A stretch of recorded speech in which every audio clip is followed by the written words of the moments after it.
انت كده بتأثر على رأي الناس اللي داخله، انت بتأثر على رأي الناس اللي داخله كده. يا شيخ عايز حضرتك تقف فيها، اقف فيها كده ولا يقف فيها. لا انا مش زعلان، انا مسلم زيك، انا مسلم ولا اتكلم، انا مسلم زيك. لا اقف فيها كده، انا ما اقفش فيها حضرتك ماشي. على فكرة مش حقهم حتى يقف فيها، مش حقهم حتى يقف فيها. لا ما بقول لحضرتك معلش عايز يقف فيها، مش حقه يقف فيها، مفيش مانع. مفيش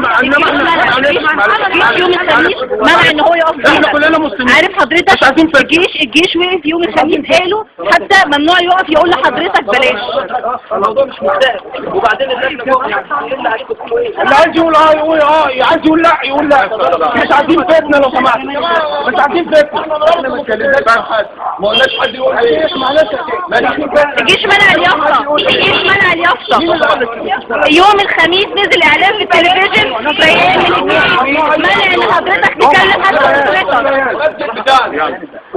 يا كابتن المسجد بتاع ربنا، المسجد بتاع ربنا.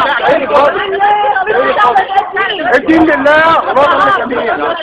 وانا طب يعني انت مسلم، احنا مسلمين. انت مسلم فتنه باللي بيحصل. احنا كلنا مسلمين. انت تقدر تنكر عليا ان انا اقول لا اله الا الله؟ انا انت